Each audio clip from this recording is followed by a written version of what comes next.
আসসালামু আলাইকুম প্রিয় দর্শক এবং শ্রোতা। দর্শক বলছে আসলে ইউটিউবে আমাদের এই গল্পটা আপনারা অনেকেই দেখেন সেই অর্থে, এবং শ্রোতা তো আসলে রেডিওর তো শ্রোতাই হয়। তো সপ্তাহান্তে আমি আরজে কিবরিয়া আপনাদের সবাইকে আমন্ত্রণ জানাচ্ছি জীবন গল্পের আরও একটি অনুষ্ঠানে এবং আরও একটি পর্বে। আমি কথা বাড়াবো না, শুরুতেই আমার সঙ্গে যিনি আছেন তার সঙ্গে একটু পরিচিত হব। কী নাম আপনার? আমার নাম মোহাম্মদ রিফাত। রিফাত, বয়স কত রিফাত? 36 বছর 4 মাস। 34 বছর 4 মাস। জন্ম জেলা কোথায়? জন্ম জেলা গাইবান্ধা। গাইবান্ধা থেকে আসছেন আপনি এখানে গল্প বলার জন্য? এখানে আমি এখানেই কাজ করেন? হ্যাঁ। ওকে, শুরু করেন আপনি রিফাত, ছোটবেলা থেকে শুনি আমরা। জি। আমি ঢাকা প্রেমের মাধ্যমে আগে সবাইকে জানাচ্ছি আসসালামু আলাইকুম। ওয়ালাইকুম আসসালাম। ছোটোবেলা থেকে আমি খুব কষ্টে মানুষ হয়েছি। আমার মা ছোটোবেলাতে রেখে উনি চলে গেছে প্রায় 26 বছর বয়স থেকে। উনি এখান থেকে যাওয়ার পরে আমার মা আবার উনি বিবাহ আবদ্ধ হয়েছে। 26 বছর বয়স কি আপনার বয়স যখন 26 তখন সে বিয়ে করছে? হ্যাঁ। মানে আপনার বয়স তখন কত যখন আপনার মা ছেড়ে? মা আমার ছেড়ে চলে গেছে 3 দিনের বাচ্চা রেখে। হ্যাঁ, ঠিক আছে। তারপরে আমার বাবা আবার আমাকে বিক্রি করে দিছিল। বিক্রি করে দিছে বলতে? আমার আমার বাবা, নিজের বাবা, উনি আমাকে বিক্রি করে দিছে পালিত বাবার কাছে, যিনি আমাকে এখন বর্তমানে পালছে আর কি, ছোটোবেলার থেকে ওনার কাছে বিক্রি করে দিছে। পরে এগুলো আমি জানতে পারি বড় হয়ে। সব কিছু ওনাদের আবার খুঁজে বার করছি। প্রায় যখন আমার 22 বছর বয়স তখনই ওনাকে আমি খুঁজে বার করছি, আমার বাবাকে খুঁজে বার করছি, মাকে খুঁজে বার করছি। বাবা বলছে তোর মা জানে, মা বলছে তোর বাবা জানে। পরে ওখান থেকে যাওয়ার পরে মার কাছে প্রায় 22 বছরে খুঁজে পাওয়ার পরে মার কাছে গিয়েছি, বলছে যে তোর এখানে আসা যাবে না, তোর আসলে আমার সংসার থাকবে না। পরে আমি চাই না যে আমার কারণে আমার মা সংসার ভেঙে যাক। আর আমি অনেক দিন পরে, তার 22 বছর পরে তার মুখ দেখার জন্য বা খুঁজে বার করার জন্য তাকে আমি অনেক খোঁজ করছি। অনেক টাকা পয়সাও খরচ হয়েছে, খুব পরিশ্রম করে টাকা পয়সা খরচ করেই ওনাকে খুঁজে বার করছি। তারপরে উনি এমন পরিস্থিতিতে এই কথাটা বলে, আমি সেখান থেকে কান্নাকাটি করে চলে যাচ্ছি। ওখানকার এলাকার চেয়ারম্যান ছিল, ওনাকে জানাইছি। পরে উনিও আবার অনেক আমার বিষয় নিয়ে অনেক কিছু আমার মাকে বলছে, অনেক পাড়া প্রতিবেশী বলছে। তারপর ওখান থেকে চলে আসার পরে আর ওখানে যাওয়া হয়নি। পরে আমার বাবা থাকে এক জায়গায় রংপুরে, ওনার কাছে গিয়েছিলাম। উনি আবার বিবাহ আবদ্ধ হয়েছে। আমার আরও ছোটো ভাই আছে, সৎ ভাইয়েরা, ওরা যথেষ্ট পরিমাণে আমাকে ওখানে যাওয়ার পরে আমাকে ভালোবাসছে। তো তখন আমার টাকা পয়সা ছিল, প্রচুর টাকা ওদের ঘরের পেছনে খরচ করছি। তারপরে আমার বাবাও ওইভাবে বলছে, আমার বাবা এখন অসুস্থ বর্তমানে। পরে উনি আমাকে বলছে যে তোর নামে আমি জায়গা কিনে রাখছি, জায়গা দিছি, আমার সমস্ত কিছু তোর নামেই, তোর মা রেখে চলে গেছিলো। আমি জিজ্ঞেস করছিলাম যে আমার বাবাকে, যে আপনি আমাকে বিক্রি করে দিয়েছেন কী কারণে? যে তোর মা তোর রেখে চলে গেছে, আর ওই বয়সগুলোর সময়ে ওই কথাগুলো এখন বলা যাবে না, ওগুলো তার ব্যক্তিগত সমস্যা। পরে এ বিষয় নিয়ে আমি আর কথা বলি নেই। আমার মতো আমি তখন আমার সংসার জীবন ছিল, সংসার জীবন চলাকালীনতে আমার স্ত্রী বাচ্চাকে নিয়েই ওখানে গেছিলাম। আচ্ছা। পরে যাওয়ার পরে ওখান থেকে চলে যাচ্ছে, আর ওখানে আর যাওয়া হয়নি। পরে আমি ব্যবসা বাণিজ্য আবদ্ধ হয়েছিলাম গাজীপুরে, ঢাকা সিটিতে। পালিত বাবাই আমাকে কাপড়ের ব্যবসা করে দিয়েছিল, যাক মোটামুটি ভালোভাবেই চলছিলাম। হুট করে ঋণ করছিলাম কিছু টাকা, প্রায় 1.5 লাখ টাকার মতো ঋণ করছিলাম। প্রায় 90,000 টাকার মতো শোধ দিছি, ওখানে 10,000 টাকা পাওনা ছিল। পরে আমি রাগতে আমার যে পালিত বাবা, ওনার কথা ছিল যে ব্যবসা করবে, আমাকে টাকা দিবে, আমি সমস্ত কিছু খরচ তোমাদের চালাবো। পরে এই চুক্তিতে আমি ব্যবসা করি। প্রথম এই চুক্তিটা দিয়েই উনি আমাকে ব্যবসায় শুরু করে দিয়েছিল। ব্যবসা চলাকালীনতে সব কিছু হয়েছিল। আমার ওয়াইফ টেলেসের কাজ করে, আমি কাপড়ের ব্যবসা করি, আশেপাশে আরও টুকটাক আমি কাজ করি। পরে এভাবে চলতে চলতে প্রায় 1.5 বছরের মাথায় উনি হিসেব নিয়ে আমার সঙ্গে সেই রকম বিশৃঙ্খলা বাজিয়ে দেওয়ার পর আমাকে ওখানে পাড়ার ভেতরে, গাজীপুরে, ঢাকায়, ওখানে ওই মহল্লার ভেতরে অনেক কিছু বলে যে আমার পালিত সন্তান। এগুলো আমি শুনতে পারি নাই, কারণ যে বাবা আমাকে জীবনে কোনো দিন এই কথাটা বলেনি, যে এখন আবার বলা শুরু করছে। কিন্তু তখন থেকেই আমার এখন পর্যন্ত এই বাবাই আমাকে সব কিছুই বলে আসতেছে। আগে বলেনি, যখন ওনার টাকা পয়সা ছিল উনি বিদেশে চলে গেছিলো রাশিয়ায়। আমার যখন 6 বছর বয়স ওখান থেকে ফিরে আসে, তখন আমি একাই ছিলাম। আমার সৎ মায়ের একাই সন্তান ছিলাম। আমার সৎ মায়ের কোনো বাচ্চা কাচ্চা ছিল না। আমাকে নেওয়ার পরেই পরে বাচ্চা কাচ্চা হয়েছিল। পরে আমার বাবা বিদেশ যায় 6 বছরের মাথায়। এই পরে আমাকে এই বড় হয়ে আমার আর ছোটো ভাইগুলো হয়। তো আমি ভালোই ছিলাম পরিবারেতে, কিন্তু যাদের ঘরকে এখন বর্তমানে আমার মূল বিষয়টা, যাদের ঘরকে আমি এত ভালোবাসি, ছোটোবেলার থেকেই দিতে পারলেই তারা আমাকে ভালোবাসবে, এই কথাটা আমি তাদের ঘরের কাছে আমি বুঝতে এখনও পারিনি। যে তারা শুধু বলে যে তোরই সব কিছু। আমি যখন ছোটোবেলার থেকেই ছিলাম, যে ওরা বলছে যে হ্যাঁ আমার কথা শুনছে। আমি হয়তো 500 টাকা চাইছিলাম, আমাকে 50 টাকা দিছে। হয়তো আর ভাইয়েরা বোনেরা, ফুফাতো ভাই বা বোনেরা, আবার আমার নিজের ভাইয়েরা, বোন তো নেই, তারপরে ওনারা যদি 500 টাকা চায় 500 টাকার বেশি দিছে, কিন্তু আমাকে কম দিছে। এভাবে দিয়েই আমি নিজেকে মনে করছি যে না, আমাকে কম দিছে, আমি কমেই খুশি। তো আমাকে ঈদে একটা দেখা গেল যে 50 টাকার কাপড় কিনে দিছে, সে কাপড়টা আমার পছন্দ না। আমি জীবনে কোনো দিন এখন পর্যন্ত নিজের পছন্দ করে কাপড় বা খাবার খাইনি, বা আমি সেটা আমার কোনো শখ ইচ্ছা নেই।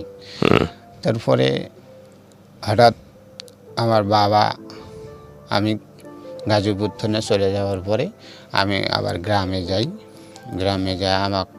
আমি ব্যবসা বাণিজ্য, আবার মুদির দোকান শুরু করে লোন তুলে অনেক টাকা ঋণ করে, প্রায় 3.5 লক্ষ টাকার নাগান। আর আমার ওয়াইফ যিনি এখন আছে, তো উনি ওনার বাবার বাড়ি থেকে একটু চাকরির জন্য সে বাবার বাড়িতে প্রায় যায়। তো এরকম হাসপাতালে চাকরি করার জন্য, তো হাসপাতালে চাকরি হবে সেই আশায় করে বাড়ির সবাইকে আমি বলছি যে আমার ওয়াইফের চাকরি হবে, কিছু টাকা লাগবে। তো যাই হোক, তারা আর দেয় নাই। আমি নিজেই এটা সংগ্রহ করছি। এলাকার আরও অনেক আমার সম্পর্কে ভাইস্তা আছে, তাদের ঘরের কাছে, বা ভাই আছে তাদের ঘরের কাছে কিছু টাকা সেখানে দিই। সে টাকাটা আমি ধরা খাই প্রায় 5 লক্ষ টাকার নাগান। যাই হোক, সেই টাকাটা আমি ধীরে ধীরে প্রায় 4 লক্ষ টাকার নাগান শোধ দিচ্ছি। এখন আমার ঋণের ভেতরে বর্তমানে ঋণ শুধু 35,000 টাকা আছে। এই 35,000 টাকার জন্য আমি মান সম্মানে এখন ঢাকায় 13 মাস হয়ে যাচ্ছি। আমার পরিবার, আমি হাসপাতালে এই ঢাকায় আসার পরে, যাত্রাবাড়িতে আসার পরে আমার পরিবার আমাকে 1 মিনিটে ফোন দেয়নি। আমি যে হাসপাতালে 6 মাস ভর্তি ছিলাম, আমি স্ট্রোক করেছিলাম। আমার একটা হাত আর একটা পা সমস্যা হয়েছিল। পরে রংপুরে আমি হাসপাতালে চিকিৎসা করছি। চিকিৎসা করার পরে যাই হোক, মোটামুটি আল্লাহর রহমতে আমি সুস্থ হয়েছি। আমার ওয়াইফে আমাকে কষ্ট করে মানুষের কাছে ধার দেনা করেই শোধ করছে। শোধ করার পরে দেখলাম যে আমার বাবা মা, আত্মীয় স্বজন, যারা ওরা মনে করে হয়তো আমাকে পালছে, কিন্তু আমি মনে করি না। আমি জানা সত্ত্বেও তাদের ঘরে বলি নেই যে তোরা আমার পালিত বাবা মা বা পালিত আত্মীয় স্বজন, আমি মনে করি না। ওদের ঘরকে আমি ছোটোবেলার থেকেই, মানে আমি জানি যে এরাই আমার সব কিছু, ছোটোবেলার থেকেই মানি। কিন্তু এখন আমি বুঝতে শেখার পরে, আমার সংসার হওয়ার পরে, আমার বাচ্চা কাচ্চার বয়সে এখন অনেক কিছু ওরা বলে আসতেছে, তোকে কিছু দেবো না, তোর বাবা মা নাই, তোর বাবা মাকে খুঁজে বার কর। এরকম অনেক মিথ্যা কথাবার্তা, উল্টাপাল্টা অনেক কথাবার্তা বলে। এই মন মানসিকতা নিয়ে আমি আবার ঢাকায় চলে যাচ্ছি। এখন খোঁজ নেই। আমার 3 মেয়ে 1 ছেলে, ছেলেটাকে নিয়েই আমি ঢাকায় চলে যাচ্ছি 26 দিনের বাচ্চা নিয়ে। আচ্ছা, এখন মোটামুটি এই 2013তেই 23-এই পরে আমার বাচ্চাকে নিয়ে এখন পর্যন্ত আমি আসি। আমার বাচ্চার এই গত 9 তারিখে, মাসের 9 তারিখে জন্মদিন হয়েছে। আপনি এই গল্পটা কেন বললেন আমাদের রেডিওতে? আমি কেন বললাম, আমার বাবা মা, আত্মীয় স্বজন সবাই এই অনুষ্ঠান মানে এই ঢাকা FM 90.4-এ সবাই শোনে। আচ্ছা। আবার অনেক আমার বন্ধু বান্ধব আছে, প্রায় গ্রাজুয়েশন সবাই অনেকজনই আছে। তাদের ঘরেও আমি কোনোদিন বলি নেই যে আমার এই সমস্যা ও সমস্যা, আমি ঢাকায় এটা করছি সেটা করছি, খুব কষ্ট করতেছি। যে জীবনে আমি কোনো দিন একটা যেমন দেশ গ্রামে যে একটা কাশি ধরে, সেটা আমি ধরা পছন্দ করি নি। আমার বাবা আমাকে শুধু আশ্বাস দিছে, কিন্তু কিন্তু উনি আমাকে কোনো বিশ্বাসের যে একটা কথাবার্তা বলবে সেটা এখন পর্যন্ত আমি পাইনি। হয়তো পাবো কি না পাবো সেটা জানি না। এই এই কথাগুলো তার কানে পৌঁছার জন্য, বা আমি তাকে বলতে পারতেছি না, কিন্তু আমি একটা সত্য মানছি যে তারা আমি খাসি, তাকে আমি কেমন করে এই কথাগুলো সামনাসামনি বলি। এই জন্য আমি ঢাকা এফএমের মাধ্যমে আমি এই অনুষ্ঠানটা প্রায় অনেক বছর হয়ে শুনে আসতেছি।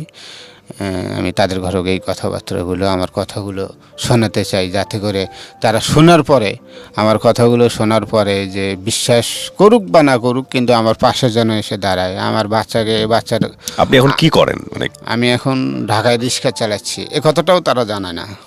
ও, আপনি পড়াশোনা কতদূর পর্যন্ত করেছেন? আমি Dhaka Gaibandha polytechnical institute technical school and কারিগরি বিষয়ে, কারেন্ট বিষয়ে আমি পাশ করছি, আসছি। তো আপনার কেন রিক্সা চালাতে হবে কারিগরি বিষয়ে এর পাশ আগে- করার পরে? এর আপনি আগে- কারিগরি কোন বিষয়ে পড়েছেন?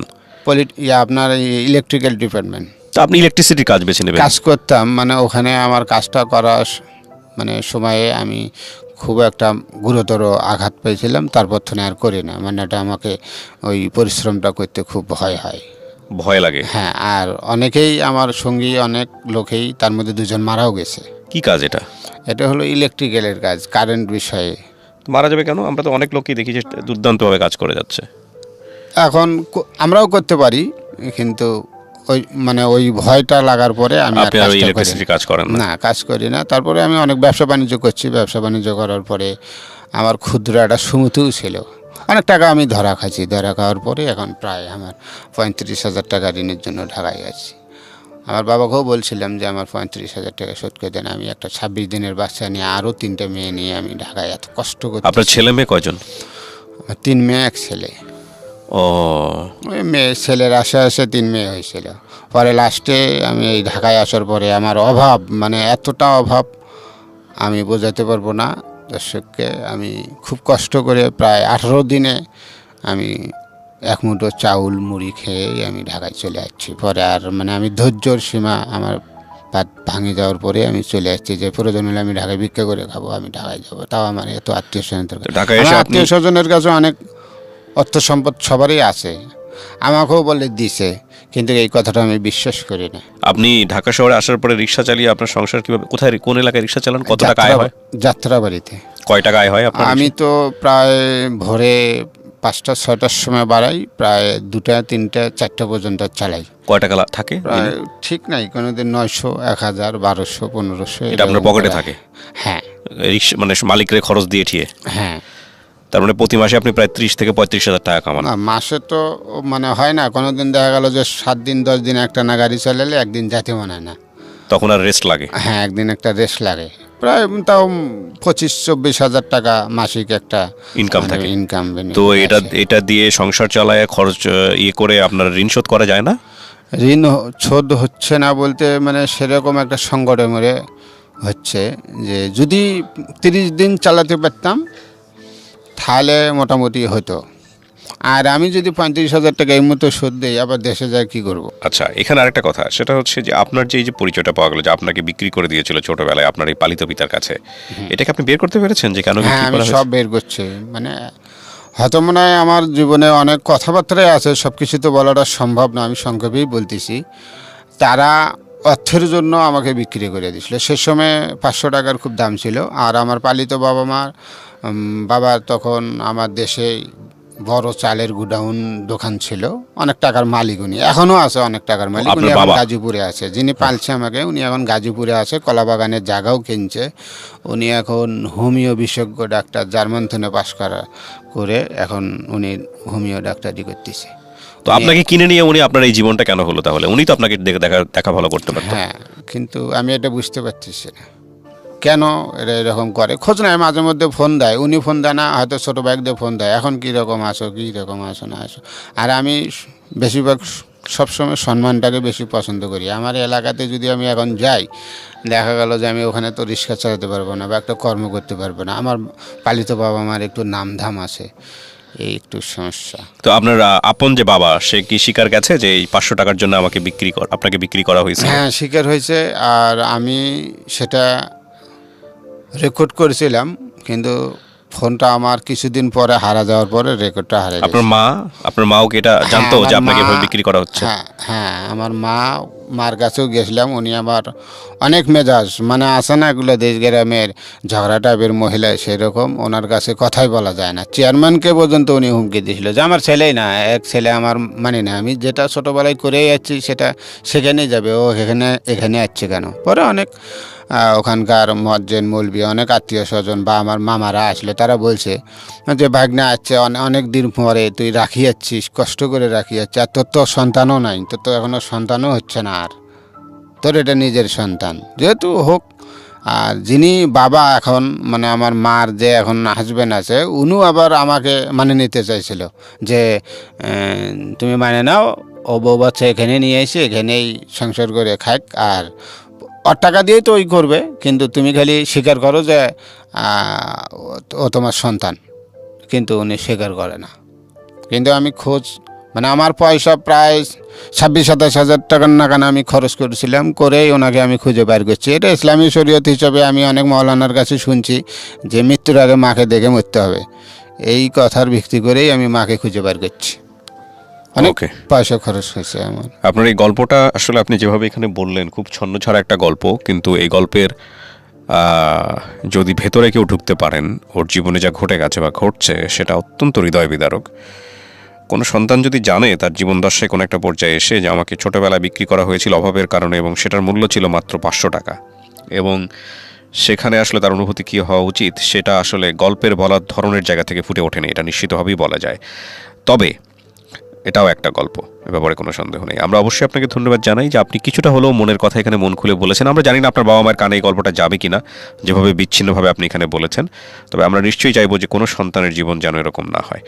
আমরা শেষ করছি আজকের মতো প্রিয় শ্রোতা, অনেক ভালো থাকুন, শুভরাত্রি।